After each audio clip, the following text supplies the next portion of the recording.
खुद से जीतने वालों को मेरा सलाम। क्या होगा जब हमारा मन खाली हो जाएगा? आप विचारों की बकबक को शांत करना चाहते हो तो इस कहानी को आखिर तक सुनिए। आपको ध्यान करने की कुछ टिप्स भी मिलेंगी। आज नौजवान परेशान हो चुका था।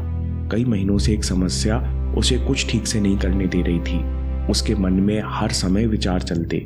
वो जब भी जिम्मेदारी से कुछ काम करने की कोशिश करता तो सब कुछ खराब कर देता। पढ़ाई करने बैठता तो कभी सपनों में खो जाता, तो कभी निराशा में डूब जाता, कभी वो अपने अतीत के बारे में सोचकर पछताता। काश मैंने तैयारी जल्दी शुरू कर दी होती। या वो दिन भर बैठकर सपनों की दुनिया में खोया रहता। कभी उसे चिंता सताती कि कहीं मैं असफल हुआ तो क्या होगा, लोग मेरा कितना मजाक उड़ाएंगे। इन सब विचारों से वो मुक्ति पाना चाहता था, इसलिए वो ध्यान करने की कोशिश करता, लेकिन ना चाहते हुए भी वो हर समय विचारों के सैलाब से घिरा रहता।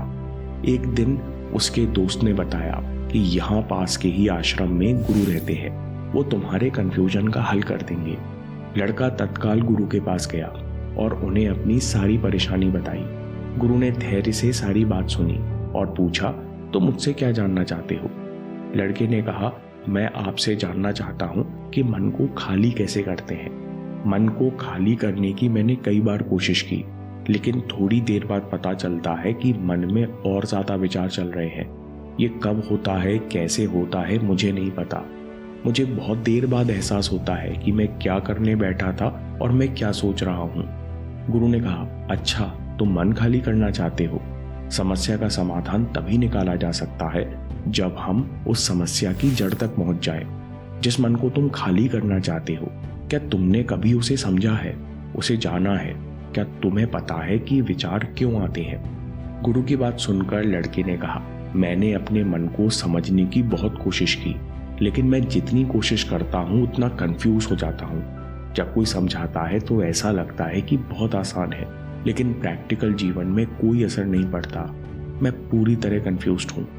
गुरु ने कहा, चलो ये देखते हैं कि विचारों का स्वभाव कैसा है, ये कहाँ से आते हैं। गुरु ने लड़के को एक घड़ा देकर कहा, जाओ इस घड़े में कुछ छोटे छोटे पत्थर भर लाओ। लड़का गया और छोटे छोटे पत्थर लेकर आया। गुरु ने कहा, अब इस घड़े को तुम अपना मन समझो और इस घड़े में रखे पत्थरों को विचार समझो। इतना सुनते ही लड़के ने तपाक से कहा, मैं आपकी बात समझ रहा हूँ। हम जैसे पत्थर निकालते हैं वैसे ही हमें अपने मन को विचारों से खाली कर देना चाहिए। ये तो मैं भी जानता हूँ। ऐसा कहते कहते लड़के ने सारे पत्थर बाहर निकाल दिए। लड़के की बातों में अहंकार था। गुरु भी समझ गए। उन्होंने मुस्कुराकर कहा, पहले मेरी पूरी बात सुनो, उसके बाद मन खाली कर लेना। ठीक है, अब इस घड़े में एक पत्थर डालो और दो बाहर निकालो। ये सुनकर लड़के ने अचरज किया, ये कैसे हो सकता है? जब इस घड़े में एक पत्थर होगा तो दो पत्थर कैसे निकलेंगे? गुरु ने कहा, ऐसा नहीं हो सकता, तो एक काम करो, घड़े में दो पत्थर डालो और चार निकालो। लड़के ने कहा, गुरुजी ऐसा कैसे हो सकता है? ये कोई चमत्कारी घड़ा तो है नहीं कि एक पत्थर डालो और दो पत्थर निकल आएंगे। ये सुनकर गुरु ने कहा, ये घड़ा तो चमत्कारी नहीं है, लेकिन दोस्त तुम्हारा मन तो चमत्कारी है। जैसे ये कभी नहीं भर सकता, वैसे ही ये कभी खाली नहीं हो सकता। इस बात को समझने की कोशिश करो कि हमारा मन इस घड़े से बिल्कुल उल्टा है, क्योंकि घड़े को तो तुम पत्थरों से भर सकते हो, लेकिन मन हमेशा खाली या भूखा ही रहता है, क्योंकि मन रूपी घड़े की तली अनंत गहरी है। तुम इसे कभी खाली नहीं कर पाओगे। इसमें तो अनंत इच्छाएं, डर और वासनाएं हैं, जो बार बार विचारों का रूप लेकर प्रकट होती हैं। ये सुनकर लड़के ने आश्चर्य किया, गुरुजी मुझे आपकी बातें समझ में नहीं आ रही। अगर मन खाली नहीं हो सकता तो हमें क्या करना चाहिए? गुरुजी ने कहा, दोस्त अब भी नहीं समझे, मटका नीचे रख देना चाहिए। मटका भारी है, तुम थक रहे हो, फिर भी तुम उसे पकड़े हुए हो, तो बताओ गलती किसकी है? लड़के ने कहा, मैं आपकी बात समझ रहा हूँ, लेकिन ये मटका मैं नीचे रखूं कैसे? गुरु ने कहा, ठीक है, मैं इसका इलाज तुम्हें बताता हूँ। मन को अलग तरीके से देखो। आंख बंद करके कल्पना करो कि तुम एक महल के गार्ड हो। महल में दो दरवाजे हैं, एक से लोग अंदर आते हैं और दूसरे से बाहर जाते हैं। असल में ये दरवाजा तुम्हारा मन है और तुम्हारे पास एक बड़ी सी टॉर्च है।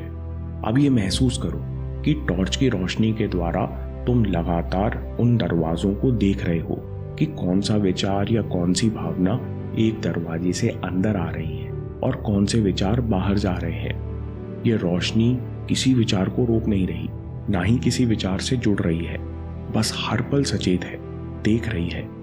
तुम बस रोशनी बने रहो जो मन में आने वाले हर विचार और भावनाओं के प्रति सचेत है। जब मन केवल सचेत रहता है और कोई प्रतिक्रिया नहीं करता, तब ऐसा मन अपने सच्चे स्वरूप में आने लगता है। उसे शांति महसूस होती है। यानी मन का सच्चा स्वरूप रोशनी या चेतना है जो हमें शांति के रूप में महसूस होती है। मैं फिर से कहता हूं, मन का सच्चा स्वरूप रोशनी या चेतना है जो हमें शांति के रूप में महसूस होती है। गुरु कहते हैं, दोस्त, तुम्हारा मन मटका नहीं है, तुम्हारा मन रोशनी है। ना इसे खाली करने की जरूरत है, ना इसे भरने की जरूरत है। लड़के ने बात ध्यान से सुनी और कहा, मुझे ये तो समझ आ रहा है कि विचार मुझे नहीं पकड़ते, मैं विचारों को पकड़ा हूं, लेकिन अब मैं क्या करूं? केवल 3 चीजों पर ध्यान दो। गुरु कहते हैं, जब तुम ध्यान करने बैठो तब केवल 3 चीजों पर ध्यान दो और बाकी सब छोड़ दो। पहली बात, रीढ़ की हड्डी सीधी रखो। दूसरी बात, सांस पर ध्यान बनाए रखो। और तीसरी बात, चेहरे पर आधी मुस्कान लाओ। इसके अलावा तुम सब कुछ छोड़ दो। गुरु आगे कहते हैं, मान लो कि तुम एक चिकने पत्थर हो जिसे नदी में गिरा दिया गया है। ये पत्थर बिना कोई कोशिश किए, बिना किसी प्रयास के नदी में गिरता जा रहा है और कुछ पल में ये नदी के रेतीले तल तक पहुंच गया और स्थिर होकर बैठ गया। तल में केवल आराम है, सिर्फ शांति है। यहाँ ऊपर की लहरें आपको हिला नहीं सकती। आपने कुछ नहीं किया, बस सब कुछ छोड़ दिया, खुद को शांति में डूब जाने दिया। तुम केवल अपनी सांस और आधी मुस्कान को पकड़े रहो। ना तुम्हें ये जानने की जरूरत है कि कितनी देर में तुम नीचे आए या कितनी गहराई तक पहुंचे।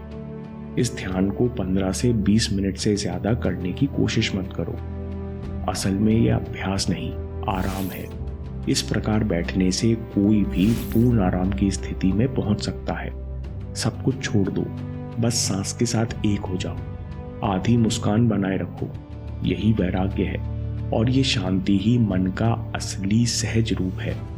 गुरु कहते हैं, जब भी विचार और संदेह प्रकट हो तो याद करो, तुम वो रोशनी हो जिसमें विचार प्रकट हो रहे हैं, जिसमें मन प्रकट हो रहा है। यही शांत रोशनी सच्चा मन है जिसमें सब कुछ प्रकट होता है। ऐसा हर दिन अभ्यास करो, तुम्हें विचारों से शांति मिलेगी और तुम्हारी एकाग्रता बढ़ेगी। अहंकार हर अच्छी चीज का नाश कर देता है।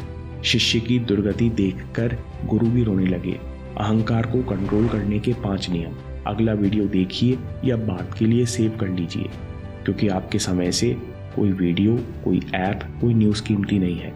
मैं काम के किस्से लाता रहूंगा। हम जीतेंगे।